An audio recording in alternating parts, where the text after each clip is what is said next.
Hello, good morning. মাইসোরে আজকে আমাদের second day.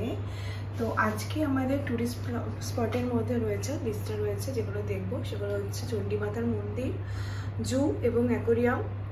আরও যদি কিছু বাকি থাকে সেগুলো কভার করার চেষ্টা করবো এবং তোমাদেরকে অবশ্যই শেয়ার করবো। তোমাদের জন্যই ভিডিও বানানো। আর তোমরা যদি ভিডিও দেখে কিছু লাইক এবং কমেন্ট করো সেটা আমার জন্য অনেক বড় ইন্ধ হয় ভিডিও বানানোর জন্য। তো যারা অলরেডি সাপোর্ট করছো তাদেরকে অবশ্যই আমি জানাতে চাই ধন্যবাদ মন থেকে, এবং যারা করছো না, ভিডিও দেখছো চলে যাচ্ছ, তাদেরকেও রিকোয়েস্ট রইল যে সাপোর্ট করার জন্য। আমার গলার অবস্থা প্রচণ্ড খারাপ, সেটা প্লিজ একটু অ্যাডজাস্ট করে নাও। তো আজকের জন্য রেডি হয়ে গেছি। কেমন লাগছে অবশ্যই জানিও। চুলটা একটু পরে মনে হয় আমি বেঁধে ফেলবো, কারণ বাইরে ঘুরতে ঘুরতে ভীষণ গরম লাগবে। তো চলো বেরোনো যাক। এদিকে পেছনে একদিকে প্যাকিং চলছে, একদিকে রেডি হওয়া চলছে। 11টায় আমাদের চেক আউট। তো আমরা এবার বেরিয়ে কিছু ব্রেকফাস্ট করে দেন ঘুরতে যাব। পার্ট 1-এর মাইসোর ব্লগটা কারা কারা দেখেছো আর কারা কারা দেখোনি কমেন্টে জানিও। যারা দেখোনি তারা দেখে নাও। চলো এখন আমরা বেরাবো। এবার আমরা জার্নি স্টার্ট করলাম আমাদের সেকেন্ড ডের জন্য।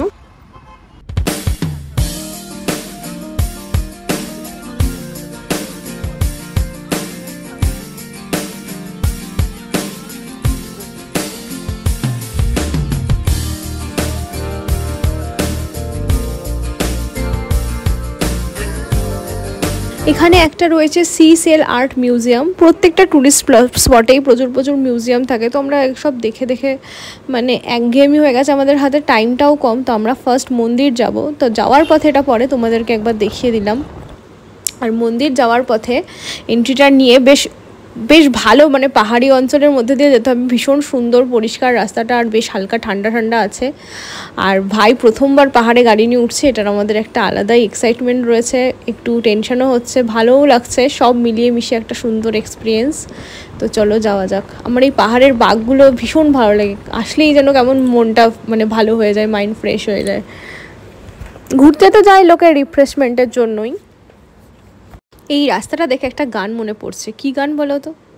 লাল পাহাড়ের দেশে যাবি, হারিয়ার মাদল পাবি, লাল পাহাড়ের দেশে যাবি। আমাদের গাড়িতেও এই গানটাই চলছে, বাট কপিরাইটের ভয়ে আমরা দিতে পারছি না। আমরা অলমোস্ট পৌঁছে গেছি।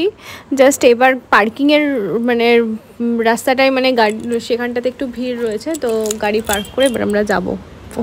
এখানে সব যাওয়ার পথে, মন্দিরে ঢোকার পথে আর কি, পুজোর ডালা ঠালা বিক্রি হচ্ছে। তুমি চাইলে মানে আপনারা চাইলে অনেকেই পুজো দিতে পারেন, কিন্তু আমরা পুজো দেবো না, আমরা শুধুই দর্শন করব। তো যাচ্ছি সেই উদ্দেশ্যে। সবাই প্রণাম করতে হতে আসো। নমো চামুণ্ডেশ্বরী।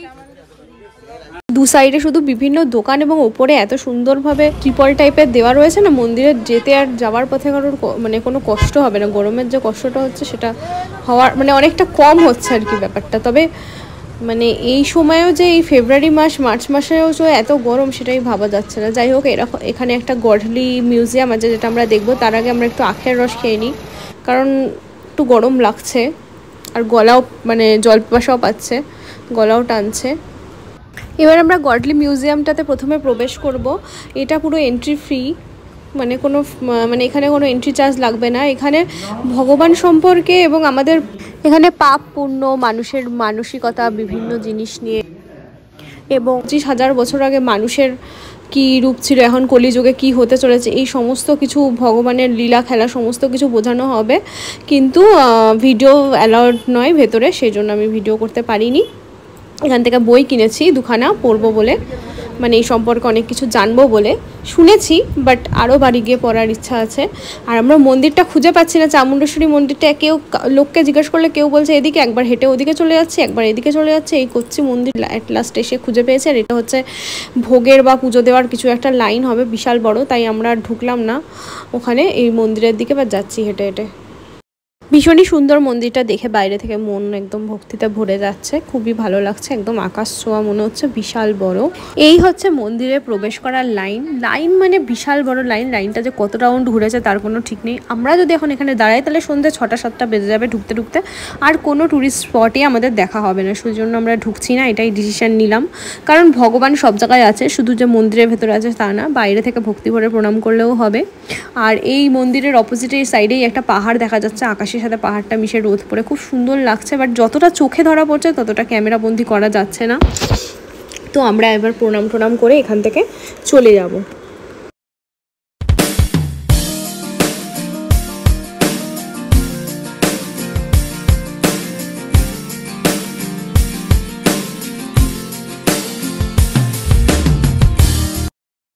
আর রোদে ঘুরে ঘুরে যদি হাঁপিয়ে যান তাহলে এইখানটাতে আপনারা বসতে পারেন, মানে জাস্ট বিশ্রাম নেওয়ার জন্য। বাট মন্দিরটা সত্যি ভীষণ সুন্দর। এখানে একটা গান চলছে, তাই জন্য আমরা এখন ডাবের জল খাবো। 60 রুপিস।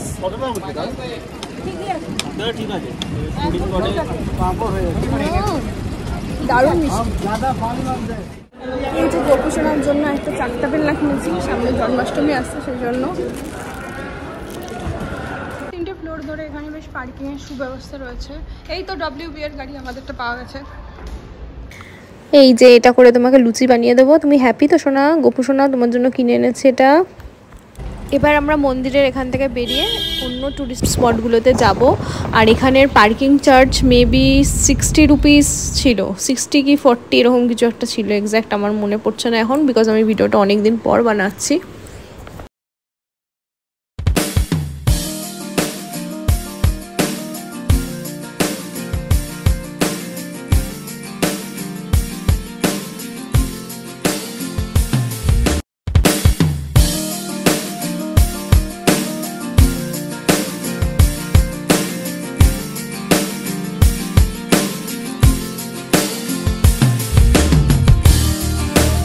এখানে একটা ভিউ পয়েন্ট আছে মন্দির থেকে ফেরার পথে, মাঝখানে লেখাই থাকবে, আপনারা দেখতে পাবেন। তো আমরা নামলাম ওখানে ভিউ পয়েন্ট, আর পাশে এখানে সুন্দর সুন্দর বিভিন্ন পাথরের মূর্তি তৈরি হচ্ছে এবং বিক্রি করছেন এনারা, এখানকার লোকাল বাসিন্দা। ওয়াও, ভালো লাগে কখন বলতো? ঠান্ডা হবে, বর্ষাকাল হবে, তাহলে ভালো লাগে।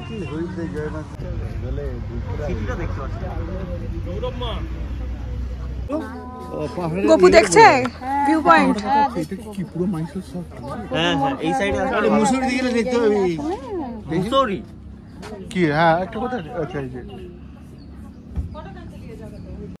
গোপু খুব সুন্দর নেচার এনজয় করলো, সিনারি দেখলো আমার সাথে, দিয়ে আবার গাড়িতে চড়ে বসে পড়েছে। এবার আমরা আবার এগাবো, জার্নি স্টার্ট করব। আর মানে পুরো মাইসোর শহরটা আর কি ওখান থেকে দেখা যায়।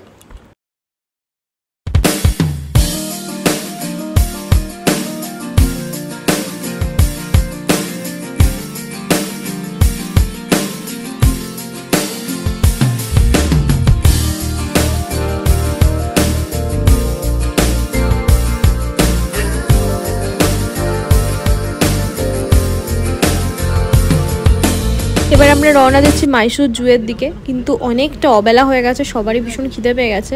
ফার্স্টে আমরা, কারণ জুতে একবার ঢুকলে ভেতরে অনেকটা হাঁটতে হয়, তাই এনার্জি সংগ্রহ করার দরকার। তো তার ফার্স্টে আমরা প্রথমে লাঞ্চটা করে নেবো, সবাই খাওয়া দাওয়া করে পেট পুজো সেরে নিয়ে দেন আমরা জুয়ে যাব। আমার তো জু দেখার খুব একটা ইচ্ছা নেই। সকাল 8:30 থেকে বিকাল 5:30 পর্যন্ত ওপেন টাইমিং। আর এন্ট্রি ফি হচ্ছে অ্যাডাল্টদের 100 টাকা, আর 5 থেকে 12 বছরের বাচ্চাদের হচ্ছে 50 টাকা, আর 5 বছরের নিচে যারা তাদের ফ্রি। আর যদি কোনো ক্যামেরা আলাদা করে নেওয়া হয় সেটার জন্য 100 রুপিস পে করতে হবে। আর ভেতরে একটা মানে ব্যাটারি চার্জ দেওয়া যে গাড়িগুলো হয় সেগুলো করে কেউ ঘুরতে চাইলে সেটা 150 টাকা। তো আমি আর মা যাবো না, আমরা বাইরেটাতে বসবো, কারণ বহুবার জু দেখেছে, আমার খুব একটা ইন্টারেস্ট নেই, ভালো লাগে না। তো যে সময়টা ওরা জুতে ঘুরবে সেই সময়টা ইচ্ছা আছে আমরা মাইসোর সিল্ক হাউস এই সমস্ত কিছু ঘুরে নেবো।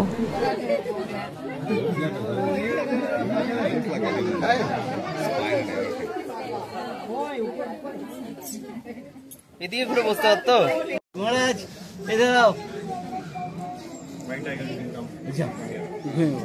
ও বিরক্ত হয়ে বসে যাচ্ছে ওখানে।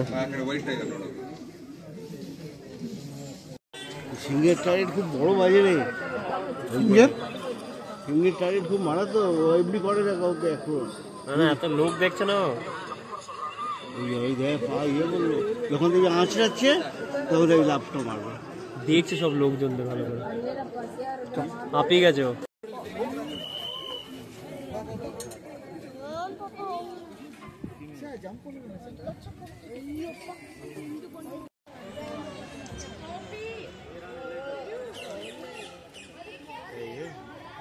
দেখছে দুজন দুজনকে।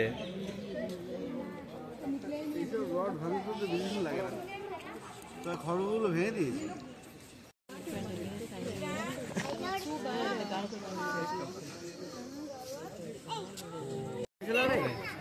ডিএসএলআর ক্যামেরাটা এখানে অ্যালাউড নেই। এখানে ডিএসএলআর নিয়ে ঢুকলে আরো এক্সট্রা টাকা। হ্যাঁ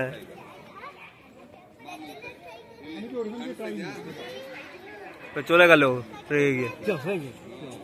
আবার কলকাতা ছিঁড়ে দেখো।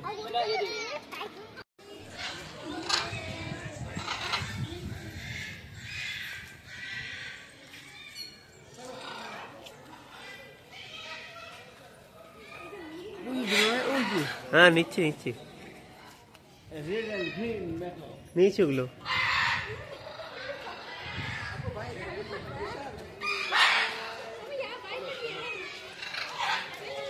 দেখো কিরম বসে আছে। থেকে শুরু করে স্নেক দেখতে হবে, সদ্য শুরু। চলো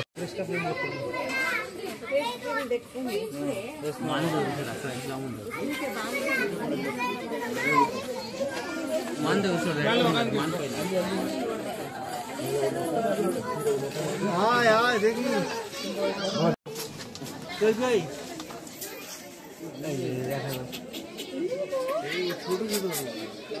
ওইটা বড় আছে, হাইব্রিড ছোট বিড়াল, বোন বিড়াল। ওই দেখো ওটা শুনছে কিরম করে।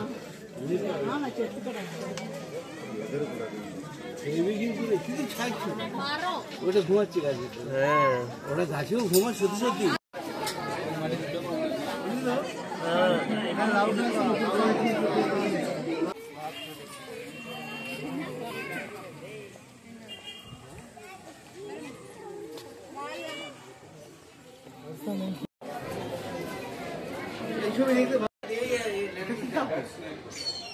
এটাকে দেখো, এদিকে আসো, এটা কিরম করে আছে দেখো।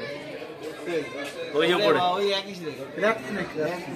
ওই দেখো ও করছে, ও নামছে। এগুলো সমুদ্রে গিয়ে লেজটা খাড়া দিয়ে বাজনা বাজায়।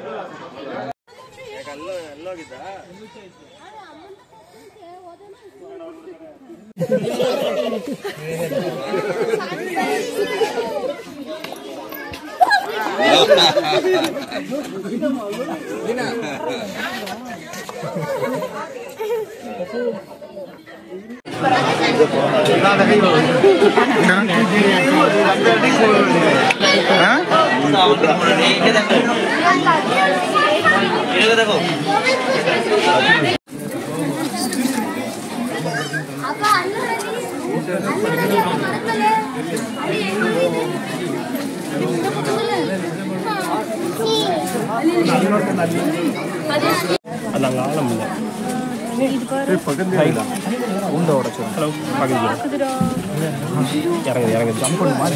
ஜம்ப் போட சொல்றாங்க.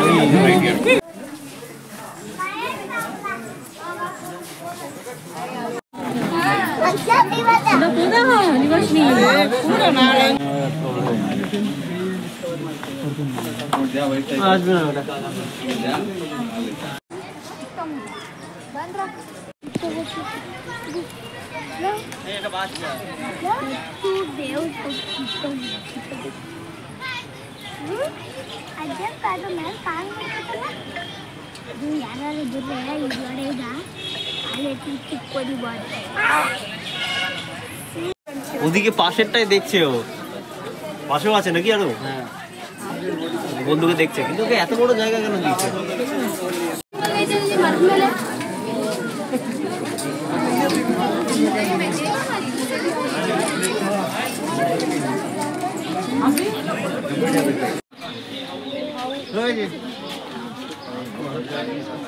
ওই যে খাচ্ছে দেখো আখ খাচ্ছে নাকি। এবার আমাদের লাস্ট ডেস্টিনেশন যেটাই যাচ্ছে সেটা হচ্ছে আন্ডার ওয়াটার অ্যাকোরিয়াম, যেটা দেখার আমার ভীষণই ইচ্ছা। তো এখানে আর কেউ ঢুকবে না, আমি আর ওই যাচ্ছি, আমার হাবি যাচ্ছি, আর বাকিরা গাড়িতে বসে এখন রেস্ট নেবে। আর ভাইয়ের তো সত্যি একটু রেস্ট দরকার, কারণ টানা এখন গাড়ি চালিয়ে অনেক ঘন্টা ধরে আমাদের বাড়ি ফিরতে হবে। তো এখানকার টিকিট হচ্ছে 599 করে। গুগলে হয়তো অনেক কম টিকিট কম দেখাবে, বিকজ ওগুলো অনেক দিন আগের লেখা, আর এটা রিসেন্ট প্রাইস। আর উইকডেজগুলোতে সন্ধ্যে 8:30 অবধি খোলা থাকে, আর উইকেন্ডসগুলোতে হচ্ছে 9:30 পর্যন্ত খোলা থাকে। মাঝে মাঝে এদিক ওদিক মানে কোনো ছুটি বা উইকেন্ডস অনুযায়ী মাঝে মাঝে টাইমিং চেঞ্জ হয়। মাইসোর জুয়ের প্রাইসটাও 100 নয়, ওটা মেবি 200 করে লেগেছিলো পার হেড। আমি তো ঢুকিনি, তাই আর আমি ভিডিওটা অনেকদিন পরে এডিট করছি, এক্স্যাক্ট আমি বলতে পারছি না, কিন্তু আমার যতদূর মনে পড়ছে পার হেড 200 করেই লেগেছিলো। ভেতরটা ডেমো ফটো লাগবে না। ওয়াও, আমার তো খুব মজা লাগছে এখানটা। আমার মনে হয় এই ইনফরমেশনগুলো তোমাদের কাজে লাগবে, তাই দিয়ে দিচ্ছি। আর এই ভেতরটা না ভীষণ ভালো লাগছে, একদম চিল্ড, ঠান্ডা, বাইরে গরম, ওখান থেকে এসে কি যে ভালো লাগছে কি বলবো। আর বিভিন্ন প্রজাতির মাছ, অক্টোপাস, স্টারফিশ, অনেক কিছু দেয়, মানে ভীষণই ভালো লাগছে, আমার তো খুব ভালো লাগে। আর আন্ডার ওয়াটার যেহেতু আরও ভালো লাগছে। তোরের পরিবেশটাই একদম অন্যরকম, মানে বাইরে যে পৃথিবীতে কি চলছে কিছু বোঝা যাচ্ছে না, মনে হচ্ছে একটা অন্য কোথাও জগতে চলে এসেছে, আমি মারমেড, মানে ওরকম ঘুরে বেড়াচ্ছি, একদম অন্যরকমের একটা ভালো লাগা, ভীষণই ভালো লাগছে। আমার ইমাজিনেশন পাওয়ারটা অত্যন্ত বেশি, আর কিছুক্ষণের জন্য মনে হচ্ছে না অন্য জগতে হারিয়ে গেছে।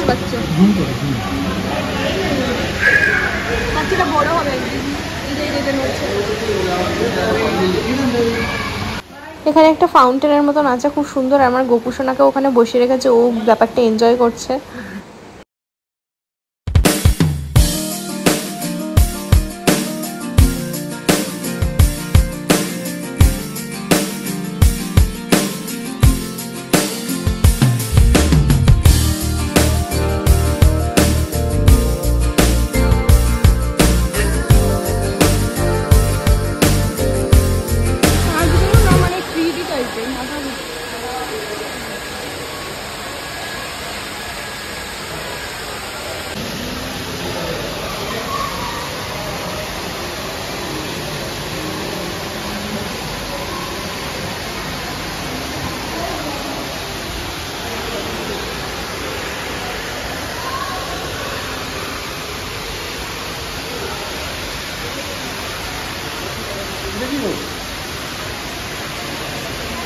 দাদা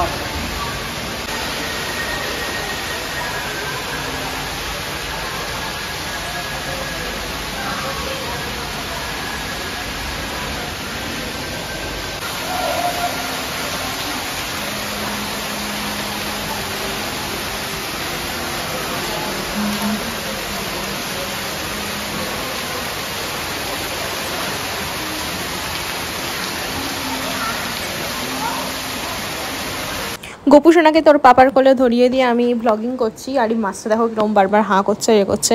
সামনে গিয়ে দেখতে আমার খুব মজা লাগছে।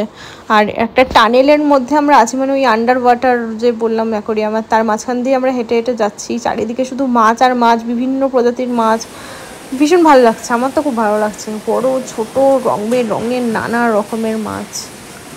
আমরা ভাইজাগও একবার দেখেছিলাম, বাট তখন আর একটু মানে অনেকটাই ছোটো ছিলাম বলে আমার অতটা মনে নেই ভালো করে, বাট এখানে আমি বেশি এনজয় করছি। আর ব্লগিং করে তোমাদের দেখাতেও পাচ্ছি, সেটাও আমার ভীষণ ভালো লাগছে যে আমার ভিডিওর মাধ্যমে আরও অনেকে দেখতে পাবে।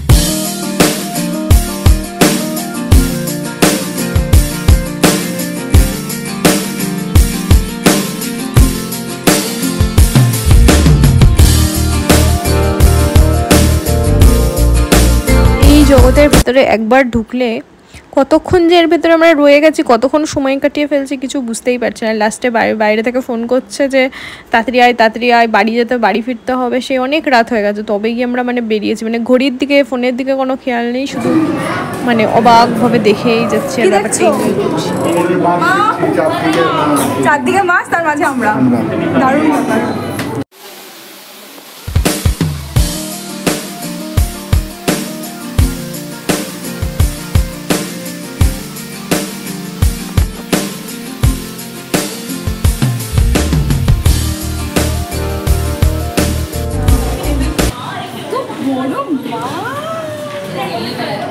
আমার সবচেয়ে সুন্দর লেগেছে এই জায়গাটা, বিভিন্নভাবে এমন থাম্বাগুলো তৈরি করে, তার মধ্যে বিভিন্ন কালারিং ছোটো মাছ। আর এমন লাগছে দেখে, মানে এরিয়াটাই এমন অন্ধকার, কেউ কাউকে তো খুঁজে পাবেই না। প্রথমত নেটওয়ার্কও নেই, দ্বিতীয়ত দেখে মনে হচ্ছে না অনেকগুলো এখানে থাম্বা অ্যাকোরিয়াম আছে, কিন্তু অনেকগুলো নেই, হয়তো 5টা 6টা আছে, সেটাকে ডাবল দেখাচ্ছে। সাইডে এত কাঁচ রয়েছে, মানে আয়নার মতন সব, মানে মিরর ইমেজ হয়ে প্রচুর মনে হচ্ছে। খুব সুন্দর লাগছিল দেখতে জায়গাটা।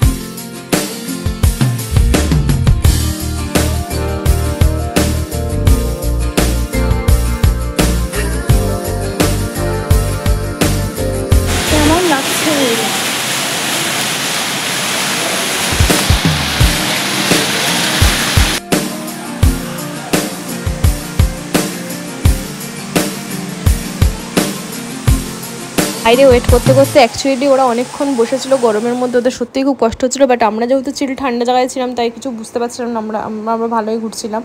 তো বাইরে বেরিয়ে ওর জন্য আর ভিডিও করতে পারিনি, কারণ রেগে গেছিলো। তো আমরা বাড়ির পথে রওনা দিলাম, আর এই ভিডিওটা এখানেই শেষ করছি।